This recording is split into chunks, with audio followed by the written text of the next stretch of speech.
시간이 되었습니다. 우리 함께 교동문 48번을 교도가심으로 하나님 앞에 예배를 시작하겠습니다. 이전 성경이나 이전 찬송을 가지고 계신 분들은 시편 106편 4절에서 12절에 나열되어 있는 내용이 교동문 내용이 되겠습니다. 시편 106편 4절에서 12절, 찬송가 뒷편에 있는 교동문 48번 찾으신 줄로 알고 제가 먼저 읽겠습니다. 여호와여, 주의 백성에게 베푸시는 은혜로 나를 기억하시며 주의 구원으로 나를 돌보사.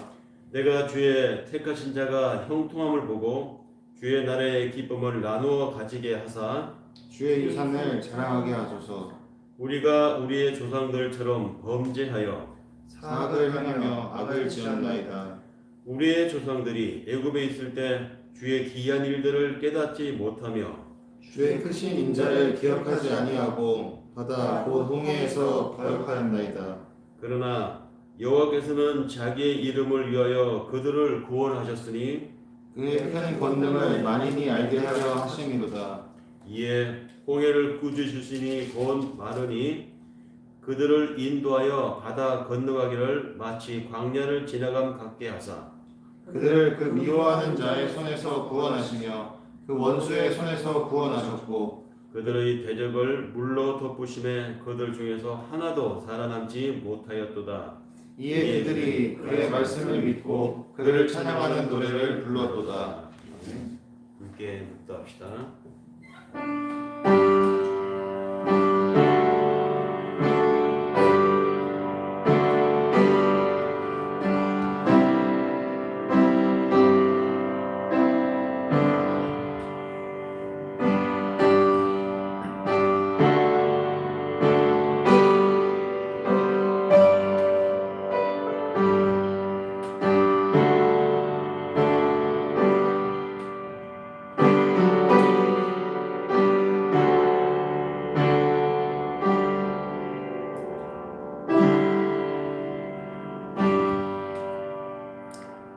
찬송가 10장, 이전 찬송은 동영상 하단에 순서에 표기되어 있습니다.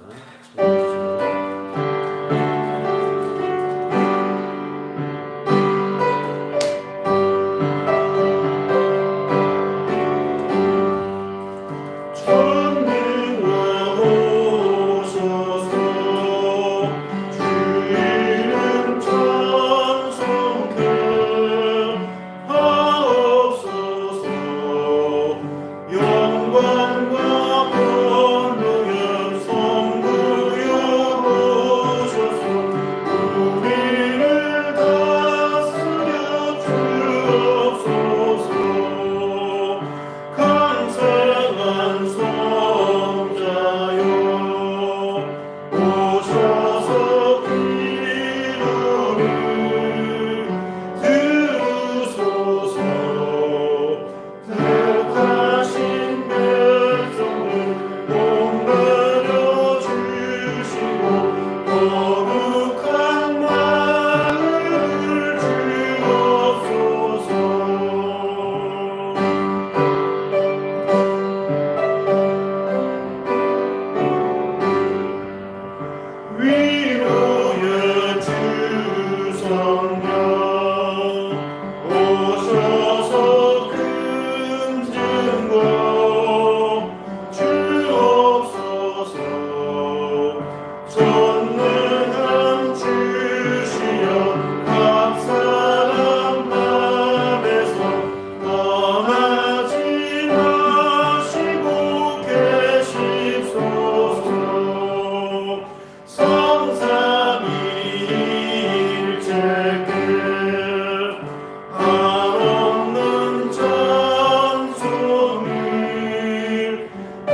사도신경으로 함께 우리의 신앙을 이 시간 고백합시다.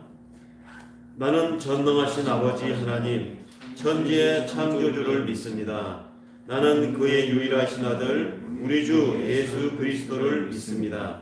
그는 성령으로 잉태되어 동정녀 마리아에서 나시고 본디오 빌라도에게 고난을 받아 십자가에 못 박혀 죽으시고 장사된 지 사흘 만에 죽은 자 가운데서 다시 살아나셨으며 하늘에 오르시어 전능하신 아버지 하나님 우편한 자에 계시다가 거기로부터 살아있는 자와 죽은 자를 심판하러 오십니다. 나는 성령을 믿으며 거룩한 공교회와 성도의 교제와 죄를 용서받는 것과 몸의 부활과 영생을 믿습니다.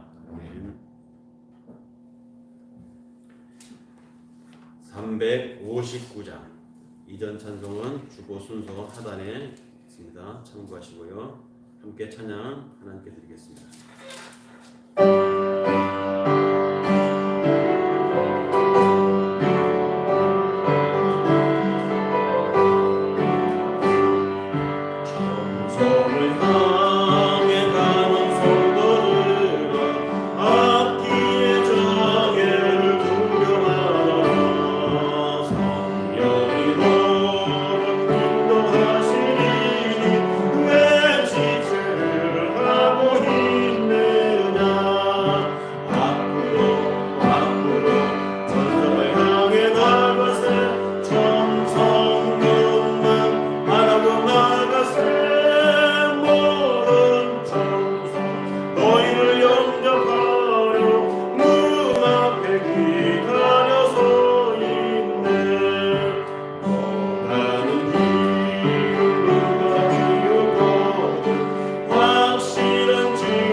오늘 기도자 전시연 성도의 기도 내용을 제가 대독을 하겠습니다.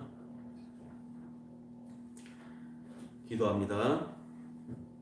사랑의 하나님 아버지, 해가 바뀌어도 이어지는 고난 가운데서도 우리가 늘 주님을 그리고 갈망하여 이렇게 온라인 예배를 드릴 수 있게 하심에 감사를 드립니다.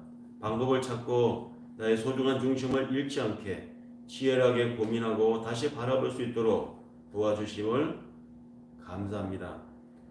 늘 사랑을 뿌려주시고 우리에게 가장 좋은 곳으로 가장 필요한 곳으로 준비해 주심에도 감사를 드립니다.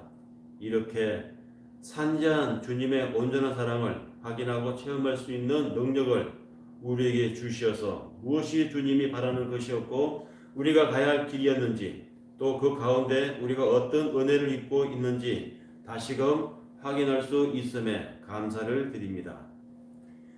주일의 예배가 얼마나 소중한지 내가 소리내어 외치는 감사함의 고백이 얼마나 설레이는 일이었던지 매일이 매일 같았던 나를 당연하게 여기지 않을 수 있음이 얼마나 놀라운 기적 같은 일인지 주님 앞에 다시 마주하면서 감사를 드립니다. 알면서도 모르듯 했던 것들을 회개합니다. 받은 사랑을 비교하며 끝없이 나의 믿음을 저울이 했던 것을 회개합니다. 다른 사람을 시기하고 질투했던 것을 회개합니다. 나의 작은 정의가 정답인 양 자만하였던 것을 회개합니다. 제 기준은 주 하나가 되기를 간절히 소망합니다.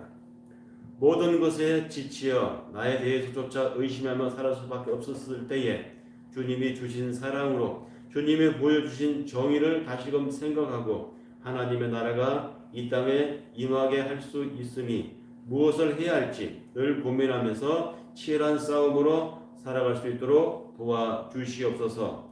지금의 것을 미루지 않고 당장 행할 수 있는 용기를 주시고 더욱 굳건해지는 믿음 속에 자만의 틈이 벌어지지 않도록 견고하게 하시고 단순한 희망이 아닌 것을 주의 행태와 같은 내 것을 비우고 주님의 것을 바라며 하루를 채워가는 삶이 되게 하여 주시옵소서.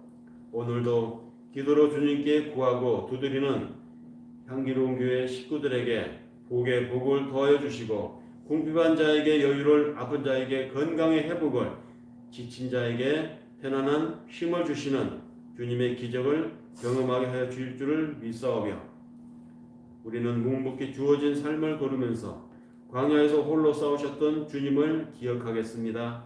나에게 오직 하나님만이 기준이고 답이 될 수 있기를 바라면서 우리가 그렇게 할 수 있기를 또한 바라면서 그 가운데 주님의 계획하심을 체크하고 다시금 희열을 느껴 고백으로 감사하는 그렇게 기도하는 그날을 고대하며 우리 주 예수 그리스도 이름으로 기도드립니다. 아멘.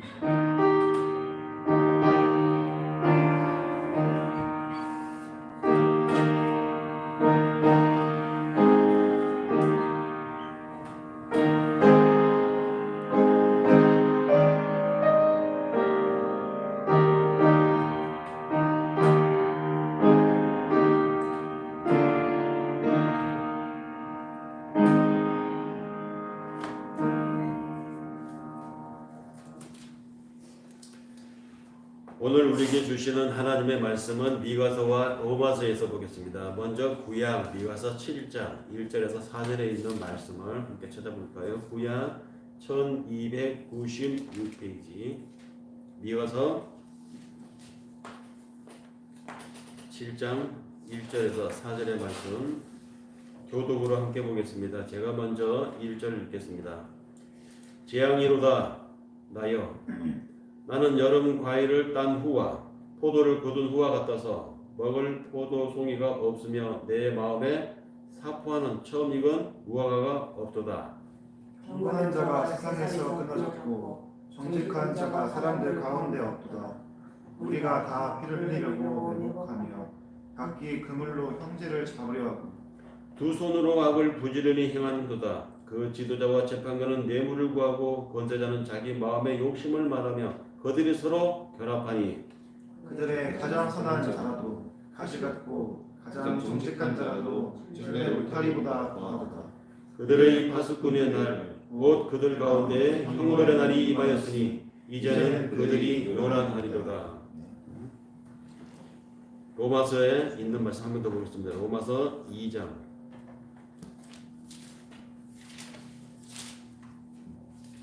17절에서 24절에 이르는 말씀입니다. 신약 페이지 241페이지 17절의 말씀을 제가 먼저 읽겠습니다. 유대인이라 불리는 네가 율법을 의지하며 하나님을 자랑하며 율법의 교훈을 받아 하나님의 뜻을 알고 지극히 선한 것을 분간하며 맹인의 길을 인도하는 자요 어둠에 있는 자의 빛이요 율법에 있는 지식과 진리의 복음을 가진 자로서 어리석은 자의 교사요 어린 아이의 선생이라고 스스로 믿으니 그러면 다른 사람을 가르치는 네가 네 자신을 가르치지 아니하느냐? 도둑질하지 말라 선포하는 네가 도둑질을 하느냐? 가늠하지 말라 말하는 네가 가늠하느냐 우상을 가증히 여기는 네가 신전 물건을 도둑질하느냐 율법을 자랑하는 네가 율법을 범함으로 하나님을 욕되게 하느냐? 기록된 바와 같이 하나님의 이름이 너희 때문에 이방인 중에서 모독을 받는도다. 아멘. 들으신 예물 봉헌의 시간 갖겠습니다.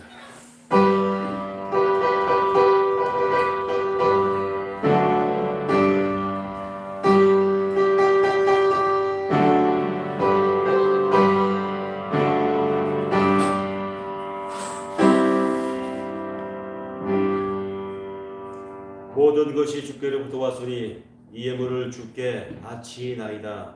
우리의 생활을 받으시고 우리의 생각을 아시는 아버지 하나님, 어떤 처지에서 무슨 일을 경험하며 맞이하며 하나님 앞에 살아가는지 모든 것을 아시는 하나님 아버지, 주의 전에 나올 때 그러한 삶에 감사하여 말씀에 순종하여 또는 주 안에서 더 큰 목적을 두고 이루어지기를 소원하여 하나님 앞에 이런저런 모양의 이 예물을 드립니다.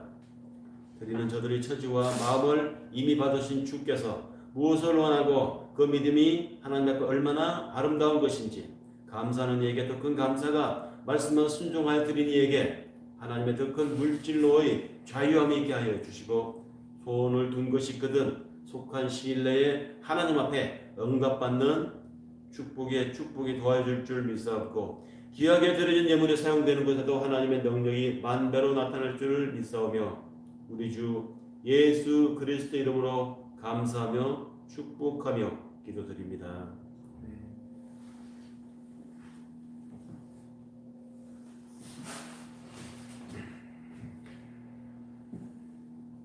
오늘 우리가 함께 교독으로 읽은 미가서 선지자가 활동했던 시대에 한탄하는 하나님의 애원자의 내용이 우리가 함께 읽은 내용입니다. 그런가 하면은 로마서 내용은 또 어떻습니까? 바울이 하나님의 말씀을 먼저 믿었다고 하는 그 집단을 향해서 일갈하는 내용이죠. 그래서 오늘 이 미가서의 본문 배경과 로마서 2장에 함께 읽은 내용을 바탕으로 해서 오늘 전하고자 하는 하나님의 말씀은 당신의 이름이 모독을 당하는 이 시대에 라는 제목으로 말씀을 전해보고자 합니다.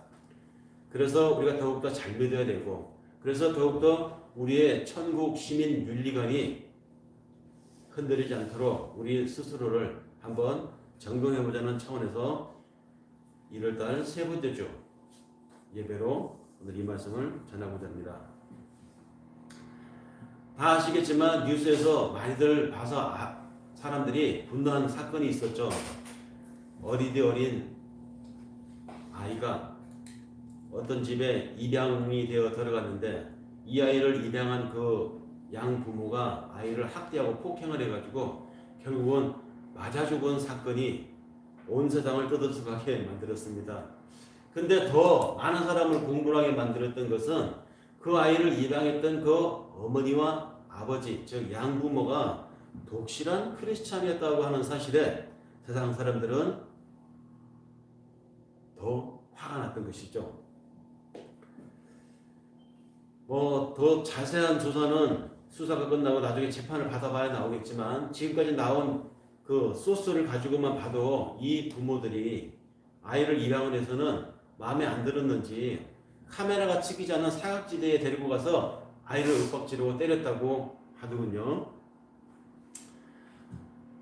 참 그런 그 기사를 보면서 아니 독실한 크리스찬이라고 하는데 그 독실한 크리스찬 믿음이 있는 사람들은요 상식적으로 이런 생각을 하면서 삽니다. 내가 어떤 일을 저질렀을 때 보는 사람이 없어도 쥐도 새도 모르게 내가 했다고 쳐도 하나님이 보고 계신다라고 하는 생각을 하지 않습니까?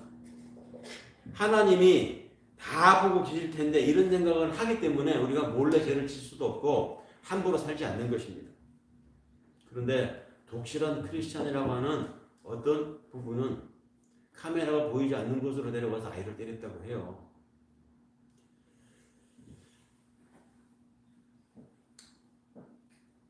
우리가 많이 경험하는 일이지만 이 시대에 교회를 다닌다고 하는 사람들이 자기 입으로 나는 신자라고 하는 사람들이 실제로 그 삶을 보면 그 행동하는 것을 보면 무신론자구나 라고 느끼게 하는 사람들이 많습니다. 사람들의 행위가 자기 보기에는 깨끗해 보여도 하나님은 심령을 감찰하신다. 이것이 우리가 믿는 상식이죠. 하나님을 의식하고 살아가는 사람들의 당연함입니다. 모든 행위와 모든 은밀한 일을 선악간에 반드시 심판하실 것이라고 우리는 믿고 살아갑니다. 보지 않는 은밀한 곳에서 악을 저질렀어도 괜찮을 것이다 라고 생각하고 살아가는 사람들이 있다면 혹시 그런 생각을 가지고도 교회를 다니고 내가 하나님을 믿는다고 고백하는 사람들이 있다면 성경은 바로 그런 사람들을 가리켜서 정의한 단어가 있습니다. 악인이다. 하나님과 아무 상관이 없는 악한 사람들이다. 성경은 시편 1장 1절에 그렇게 정의하고 있습니다. 근데 이런 사람들이 오늘날 많습니다. 세상이 점점 위선적인 사회로 가고 있는 것을 우리는 피부로 느끼고 있습니다. 환경 속에서 우리는 경험합니다. 말과 실제 행동이 다른 사람들을 보고요. 집단의 명분과 그 속에 있는 개인의 이속이 다른 것을 우리는 경험하면서 살고요. 겉과 속이 다른 사람을 얼마나 많이 경험하면서 삽니까? 낮에 하는 행동과 밤에 하는 행동이 다른 세상이 되어버렸습니다. 어떤 사안이 터지면 옳고 그름보다 먼저 그 사람이 내 편인지 저쪽 편인지를 더 중요하게 여기는 세상이 되어버렸습니다. 미가 예언자가 그런 세상을 비판을 했던 시대가 있었습니다. 지금으로부터 3000년 전의 이스라엘 사회가 바로 그랬었습니다. 그래서 그러한 악을 만들고 그 쌓인 악 위에 더 큰 악을 쌓아가는 그 사회를 가리켜서 미가 예언자가 한탄하면서 쏟아놓았던 일갈들이 오늘 우리가 함께 읽었던 내용입니다. 정의가 뒤로 물러가더니 공의가 사라지고, 그러니까 성실하게 살려고 하는 사람도 쳐다보기 힘들어지고, 그러다 보니까 그 사회 속에 정직한 자를 찾기가 힘들어졌도다. 하나님의 살아있는 양심을 가지고 사람을 만나보고 그 사회를 살았던 이 미가 예언자의 심정이 개탄스러웠습니다. 분통이 터졌습니다.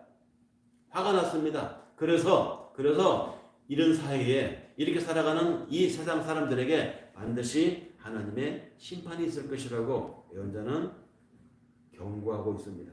그런데 이 경고가 3년 전 이스라엘 사람들에게 주어진 것이었지만 그 경고대로 이스라엘에게 나중에 재앙이 닥쳤지만 사실은 이 경고 내용은 그때나 오늘이나 이 시대에 점점점 위선적으로 물들어가고 자기 이익을 우선시하는 이 세상으로 되어가는 오늘날에 하나님이 똑같이 이 미가 예언자를 등장시킨다면 같은 말씀을 하시지 않을까 두렵습니다.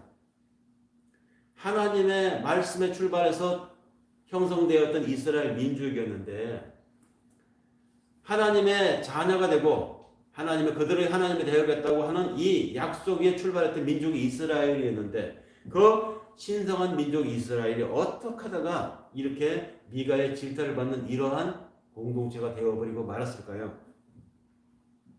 그 시작은 거대한 것이 몰려와서가 아니었습니다. 사소한 불법과 작은 부조리와 타협하며 살다 보니까 그것이 누적이 되고 그 누적된 것 위에 그들의 양심이 둔감해져 갖고 하나님에 대한 영성이 마비가 되어버리기 때문에 어느 날 그렇게 되어버린 것입니다. 우리가 성경을 읽어보면 이스라엘 사람들이 지켜오는 5가지 제사의 종류가 나옵니다. 번제, 소제, 화목제, 속건제, 속제제. 이것은 이스라엘의 5대 제사라고 하는데요. 번제는 잘 아시는 대로 희생 제물로 드릴 그 짐승을 몽땅 태워서 드리는 제사입니다. 소제는 곡식으로 드리는 제사고요. 화목제는 하나님과 인간의 화목을 도모하는 제사이죠. 근데 여기까지 번제와 소제, 화목제까지는 하나님 앞에 내가 원하면 드리는 자원제입니다. 원하지 않으면 안 드릴 수도 있습니다. 여기까지는 누구나 원하면 드리는 자원제였지만 속건제와 속제제는 좀 달랐습니다. 이것은 자원제가 아니라 의무제였습니다. 반드시 드려야만 하는 제사였던 것이죠. 그 중에 속건제는 어떤 것이냐? 이것은 민사 보상 제사와 같은 것이었습니다. 가령 내가 교회, 이스라엘 사람들의 말하면 해당이겠죠. 성물에 손을 대가지고 손상을 입히면 그 성물을 보상해줘야 했습니다. 내가 다른 사람 이웃의 물건을 손을 댔다가 또는 내가 과실로 인해서 그 집에 손해가 발생하게 되면 그 손해를 보상해 주어야 했습니다. 100% 보상하는 것으로 그치지 않습니다. 100%에다가 20%를 내서 120%를 보상해야 했습니다. 보상해주고 난 뒤에 하나님 앞에 내가 이와 같은 허물이 있었는데 이것을 하나님 앞에 내가 그 사람에게 가서 보상을 다 했습니다. 20% 더해서 보상을 했습니다. 라고 하나님 앞에 와서 제사를 드리는 것이 바로 속건제입니다. 전능하신 하나님이 할 수만 있다면 다 하실 수 있는 하나님인데 왜 우리 인간의 죄를 없애고 우리를 구원하는데 굳이 당신의 하나밖에 없는 독생자 그리스도를 이 땅에 보내서 십자가에 죽게 했느냐? 이 속건제 원리 때문입니다. 우리의 죄 때문에 우리 죄를 하나님이 능력이 있어서 그냥 싹 없앨 수 있습니다. 그런데 하나님이 이 속건제 원리 때문에 보상을 하게 하신 것입니다. 그것도 120%. 신이신 하나님이 우리의 죄 때문에 오버해서 100%만 하면 꽉 차는 거다. 그걸 더해서 20% 더해서 그 잔혹한 고통을 당하신 것이죠. 이것이 속건제 원리입니다. 이 원리는 오늘날 우리가 하나님 앞에 지은 죄를 하나님 앞에 씻어내는데 똑같습니다. 내가 누구에게 내가 죄와 타협을 했거나 내가 누구에게 피해를 입혔다고 하면 누구에게 상처를 줬다고 하면 그 사람하고 상관없이 내가 그 사람에게 피해를 입혀놓고는 하나님 내가 잘못했네요. 내가 하나님 앞에 죄를 구합니다. 용서를 구합니다. 하면 하나님이 그래 너 지금 자복을 하니까 회개하니까 됐어. 내가 너를 용서한다. 이것을 끝날까요? 기독교인들이 구원이라고 하는 것에 대해서 이런 아주 천박한 생각을 갖는 경향이 참 많습니다.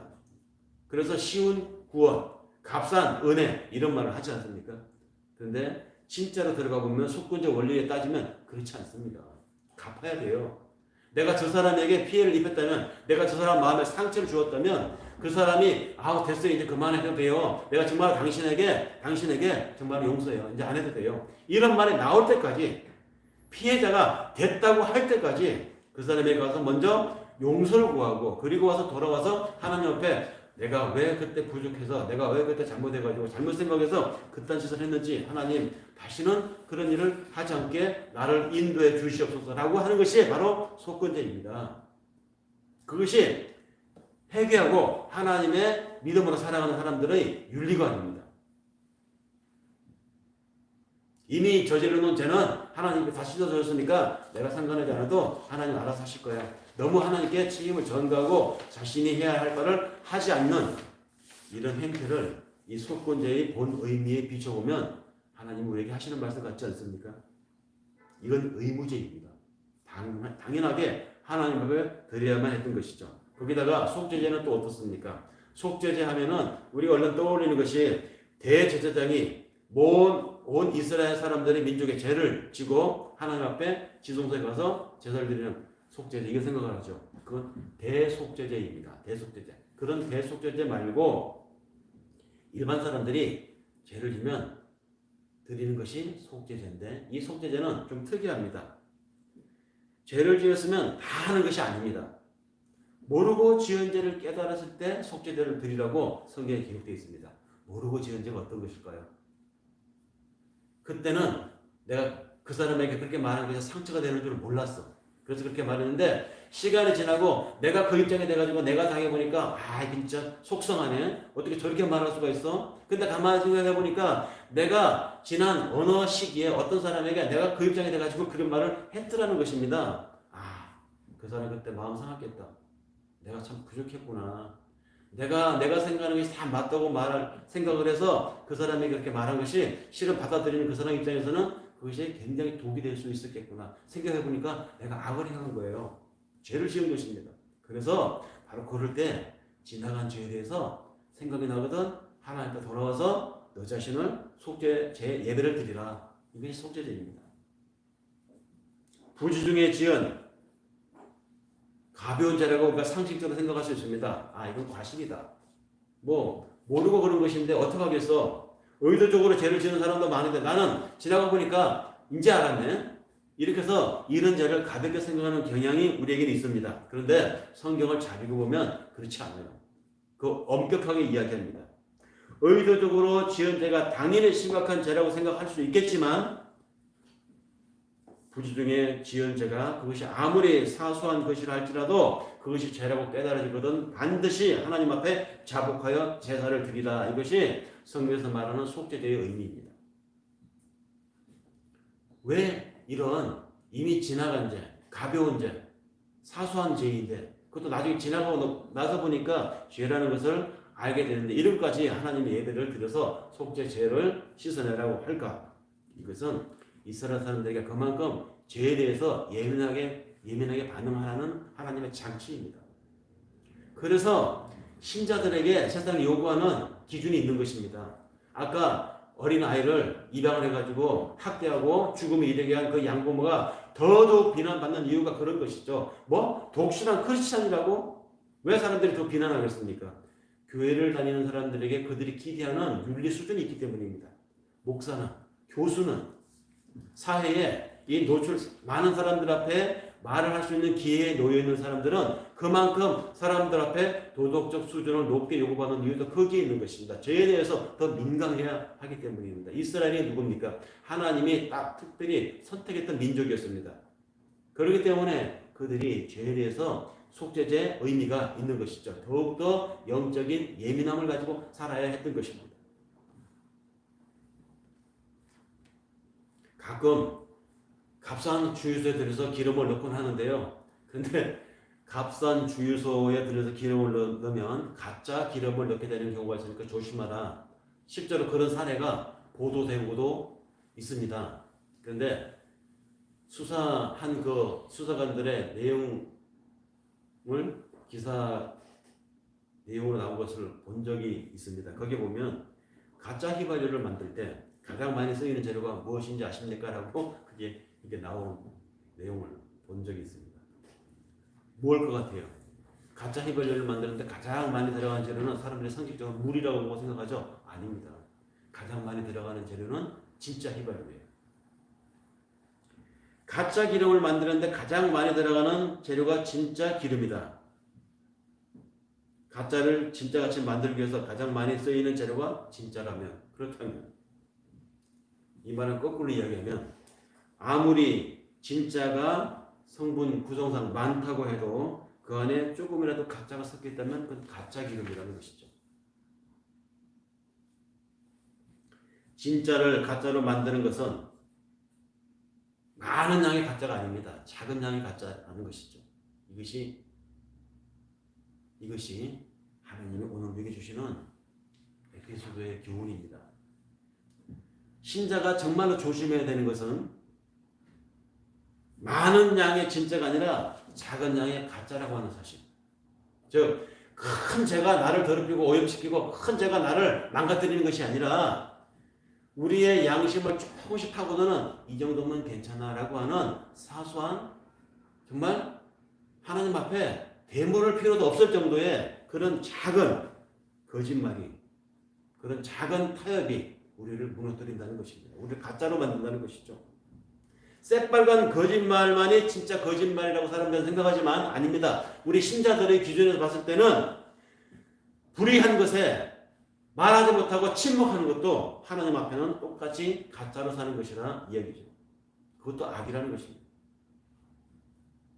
그래서 우리는 하나님 앞에 윤리적인 높은 기준을 가지고 사는 것이죠. 그래서 세상 사람들이 우리 기독교인들을 욕을 하는 것입니다. 자기들 기도대로만 살아도 우리를 욕을 해요. 개독교니, 엉터리니, 나이롱 신자니.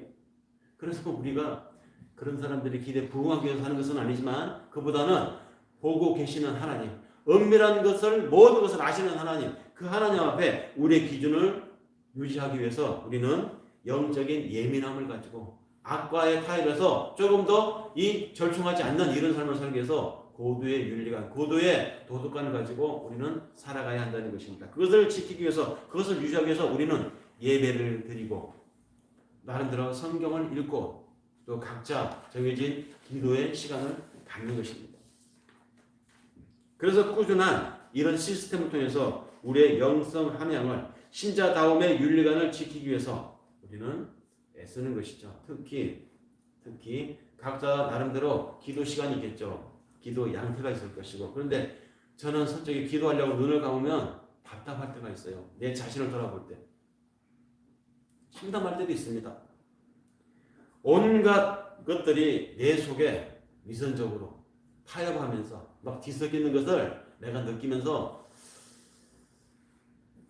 내가 어디까지가 진짜 나고 어디까지가 위선적인 나인지, 어디까지가 하나님 앞에 섰던 나였고 어디까지가 나를 위해서 살아왔던 나였는지 혼동스러울 때가 참 많습니다. 내 속에 악도 있었고 내 속에 선도 있었습니다. 내 속에 떳떳한 마음이 있었는가 하면 내 속에 부끄러운 마음도 함께 혼재되어 있었습니다.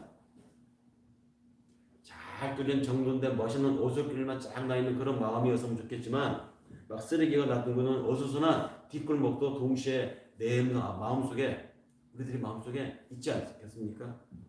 뭐가 진짜이고 뭐가 가짜 나인지 이 정도 되면은 혼돈스러운 것이죠. 그래서 로마서 7장 19절에 바울이 했던 고백이 실감이 됩니다. 바울은 이렇게 말했습니다. 내가 원하는 바 선은 행하지 아니하고 도리어 원하지 않는 악을 행하는 거다. 예, 사람의 실존이 하나님 앞에 양심을 가지고 살려고 했던 바울조차도 혼돈스러웠던 그 고백을 우리는 지금 보고 있습니다. 그러면서 그가 깨달은 것이 하나 있습니다. 선을 행하기 원하는 그에게 악이 함께 존재한다는 사실을 그가 고백했던 것이죠. 그래서 그는 외쳤습니다. 로마서 7장 24절에 오호라 나는 곤고한 사람이로다. 이 혼돈된 삶을 살아가고 있는 나, 이 정제되지 않는 현실을 이어가고 있는 나, 악과 선이 공존하고 있는 이 쓰레기 같은 마음과 정돈된 오솔길이 있는 나를, 내 이 상태에서 나를 누가 건져낼 수 있으랴. 사실은 바울의 이 고백이 인간 실존의 고백인데, 우리가 인간이라고 하면, 우리가 현실에 살아가고 있는 똑같은 사람이라고 하면 우리도 동일한 고백이, 특히 기도하려고 눈을 감으면 누구를 위해서 기도하고 어떤 상황의 호전을 위해서 하나님께 기도한다고 우리가 눈을 감으면 그런 기도를 할 자격조차 있는가? 그럴 정도로 나는 하나님 앞에 제대로 서 있는가? 뭐 누구를 위해서 기도하냐고 무슨 너 자신부터 위해서 기도하라고 하는 이 자책이 막 밀려옵니다. 그래서 성경을 읽으면서 마음을 다스려 보려고 다시 눈을 뜨고 성경 페이지 여기저기를 읽어 가다 보면 어느덧 시편을 읽는 버릇이 나오죠. 왜냐면 다른 거는 이야기고 역사고, 근데 그래도 성문서 속에서 읽으면 편안한 구절들이 시편에 많지 않겠습니까? 시편 여기저기 읽다 보면요 이런 생각이 듭니다. 야, 이게 지금 하나님의 말씀이라고 읽기엔 좀 불편하지 않은가? 아니, 하나님의 거룩한 사건 열전이 기록되어 있는 성경에 어떻게 이런 시들이 실릴 수가 있는가?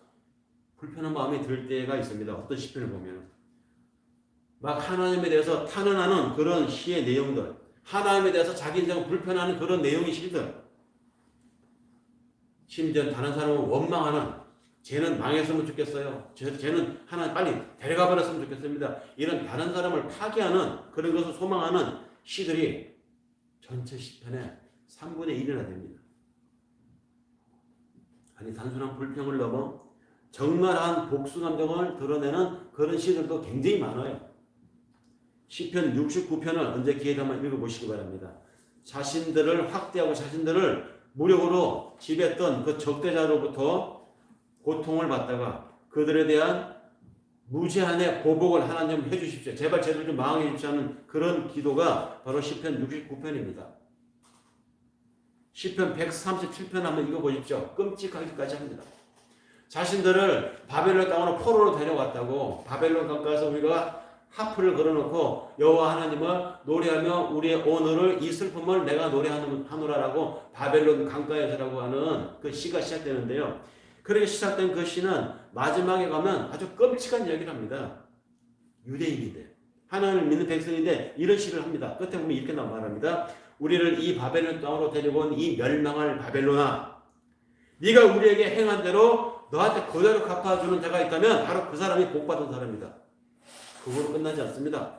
거기까지는 복수의 감정인데 더 나가서 네 어린 것들을 바위에 매다 치는 자가 있다면 바로 그 사람이 복 있는 사람이다. 뭡니까?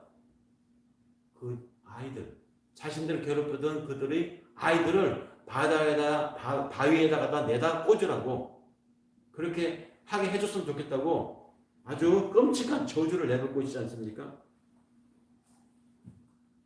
근데 이런 이야기들이, 이런 감정들이 시로 막 나열되어 있습니다. 야, 이런 시편 내용을 우리가 하나님의 말씀이라고 성경이라고 그대로 읽어도 될까? 이런 생각이 들죠. 믿는 사람들이 이런 감정을 느껴도 되는가? 성경을 읽다 보면 그런 생각이 듭니다.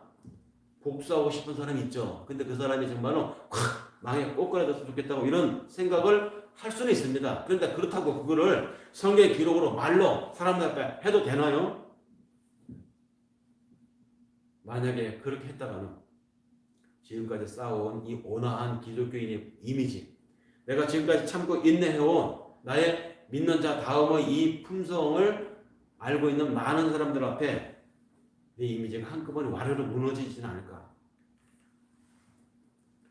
그런데요, 이런 이야기들이 성경에 실려 있는 것 자체가 성경입니다. 그래서 성경이라는 것입니다.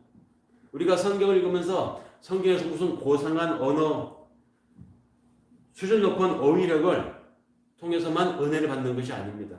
이런 육두 문자적인 인간의 벌거벗은 날 그대로의 원초적인 감정이 하나님 앞에 막 토설되어지는 이런 내용이 바로 하나님이 우리에게 요구하는 것이죠. 네 기분, 네 은밀한 곳에 감춰진 너의 복수심, 질투, 너의 그 욕망, 바라는 것이 있다면 다 토해내봐, 쏟아내봐.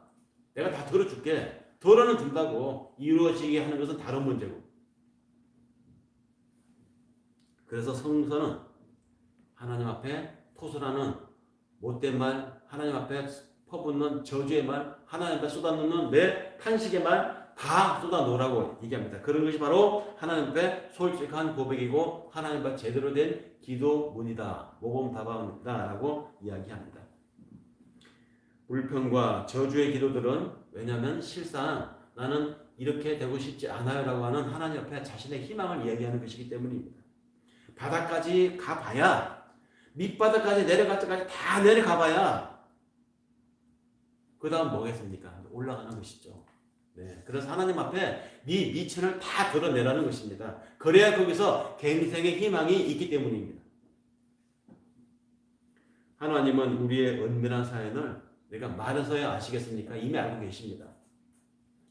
그렇기 때문에 그분 앞에 우리의 비밀을 감출 수가 없습니다.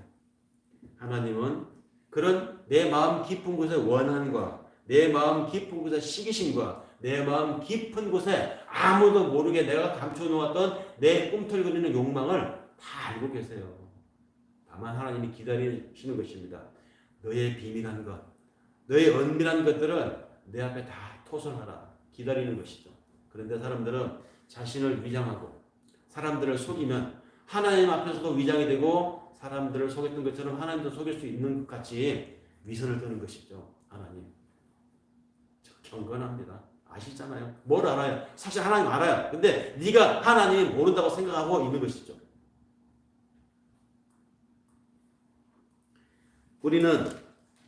우리가 신뢰하는 하나님입니다. 그 하나님을 우리는 믿습니다. 그렇기 때문에 우리가 신뢰하는 하나님이시기 때문에 그 하나님 앞에 내 마음 깊은 곳의 상처를 토설할 수 있습니다. 나를 힘들게 했던 그 놈이 죽기를 바라는 이런 마음도 하나님 앞에 토설할 수 있습니다. 다 토해낼 수 있습니다. 하나님 앞에. 흠이 되지 않습니다. 신뢰할 만한 분이기 때문에. 은밀한 비밀을 이렇게 하나님 앞에 토설하는 것입니다. 눈을 감고 기도하려고 하면 내가 쓰레기 같고 내가 혼동스럽고 내가 하나님 앞에 말을 하면서도 하나님 앞에 사는 사람답지 않게 살았던 말들, 행동들, 구상했던 것들, 욕심들 그래요. 그대로 하나님 앞에 쏟아놓으라는 것입니다. 그대로 하나님 앞에 다 고백하라는 것이죠. 그랬을 때 거기에서 치유의 가능성이 시작되기 때문입니다. 은밀한 비밀을 쌓아놓으면 사람은 병들기 마련입니다. 마음 깊은 곳에 분노를, 미움을 감추어 있다고 하면 그것은 당장은 인지가 되지 않아서 별일 없는 것 같지만 결코 사라지지 않기 때문에 결국은 그 쌓인 분노와 그 쌓인 미움과 그 쌓인 그 사람의 일그러진 욕망이 그 사람을 파괴하고 그 사람과 관계된 가족을 상처내고 나중에는 사회에 해악을 끼치는 큰 악으로 작동하기 마련입니다. 그렇기 때문에 우리는 삶의 모든 어둡고 부정적인 실체들의 경험되었던 것들이 하나님 앞에 눈을 감고 기도할 때 허심탄회하게 나를 쏟아내야 할 필요가 있습니다.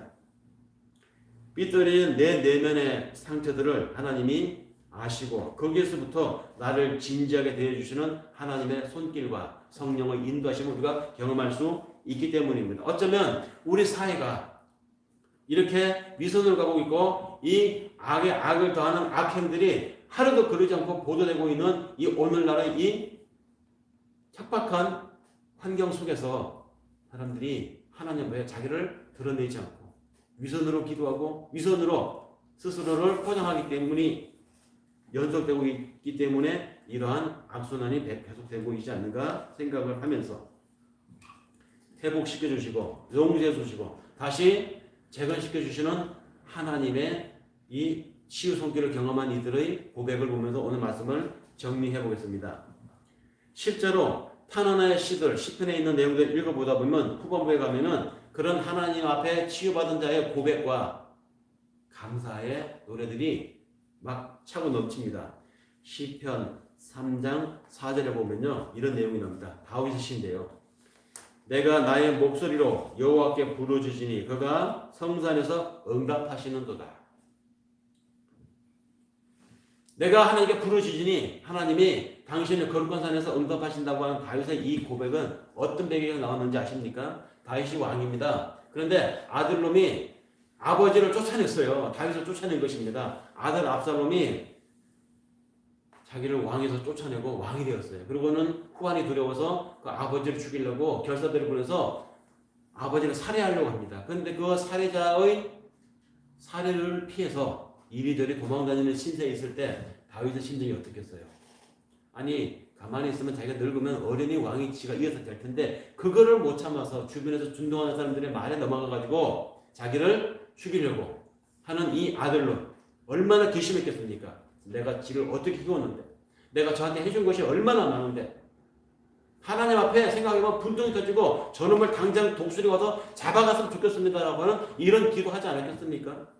분통이 터지고 상처가 되고 울화가 치면은 이 다윗이 하나님 앞에 토설했을 때 하나님이 그의 깊은 허심탄회함을 다 들으시고 그에게 평안을 주었습니다. 치유해 주신 것이죠. 그랬을 때 다윗이 느낀 심정을 내가 나의 목소리로 여호와께 부르짖었다.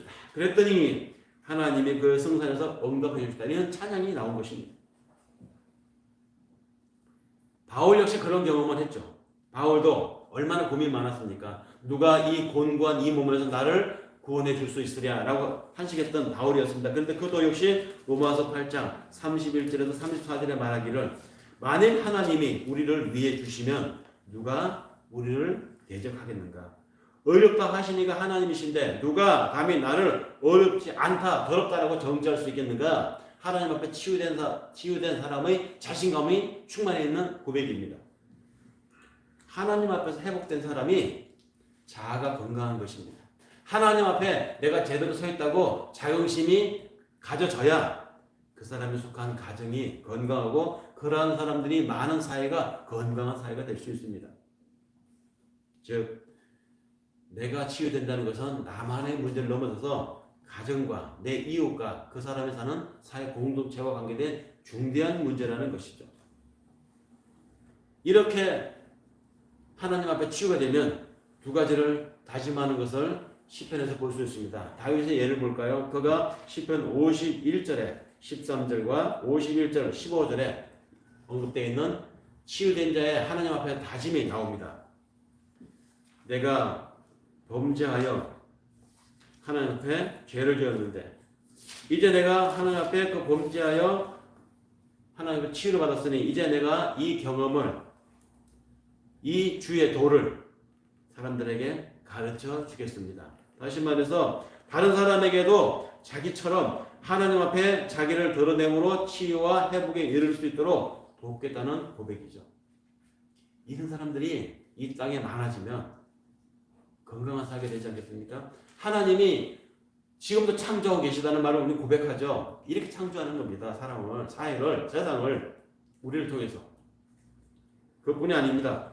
시편 51장 15절 두 번째 다짐이 나오는데 내 입이 주를 찬양하며 내가 삶으로 주를 전파하겠습니다라고 하는 다윗의 이 다짐을 보면 하나님과 회복된 관계에서 오는 그 기쁨을 세상 앞에 전도하겠다는 것입니다. 가르치고 보이며 살겠다는 것이죠. 이러한 삶의 전환이, 이러한 우리 내면의 재정립이 오늘 이 하나님이 모독을 당하는 시대를 사는 우리 신자들에게 요구하시는 하나님의 요청이 아닌가 싶습니다. 사람을 속일 수 있어도 하나님을 속일 수는 없죠. 자신을 속일 수는 있어도 하나님을 속일 수는 없습니다. 하나님이 그리스도로 말미암아 사람들의 은밀한 것을 심판하시는 그날이 분명 옵니다. 그래서 바울은 우리가 함께 읽은 그 내용에 그렇게 이야기했죠. 다른 사람들을 가르치는 네가 네 자신을 가르치지 않니? 도둑질하지 말라고 선포하는 네가 도둑질을 하니? 율법을 자랑하는 네가 그 율법을 범함으로 하나님을 욕되게 하니? 그러면서 구약에 기록된 내용을 바울이 끌어오면서 이렇게 말합니다. 기록된 바와 같이 하나님의 이름이 다른 누구 때문이 아니라 바로 그렇게 살고 그렇게 말하는 너희들 때문에 이방인 중에서 하나님이 모독을 받는다. 크리스찬이라고 하면서 하나님의 자녀라고 하면서 하나님의 자녀다운 삶을, 하나님의 자녀다운 윤리관을 갖고 살지 못하는 우리들에게 바로 그런 너희들 때문에 하나님의 이름이 욕보인다고 아마 지금 얘기하시지 않겠습니까?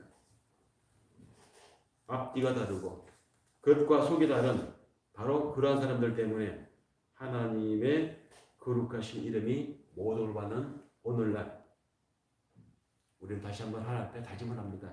감추인 것이 드러나지 않은 것이 없다. 숨은 것이 알려지지 않을 수 없다. 내 안에 아픔과 분노와 좌절과 미움을 쏟아놓자 하나님 앞에. 그러면 은밀한 중에 보시는 하나님께서 고쳐 주실 것이다. 이런 진솔한 고백이 매일매일의 시간 속에서 매일매일의 오늘을 사는 우리의 연속된 삶에서 고백되어질 수 있다면 은혜가 담겨지게 되지 않겠습니까? 은혜가 담긴 기쁜 나의 삶의 시간들은 하나님 앞에 매일매일 의미로 충만한 시간들의 연속이 될 줄로 믿으며 이 말씀을 마치겠습니다. 기도하겠습니다. 사랑의 아버지 하나님, 당신의 이름을 영화롭게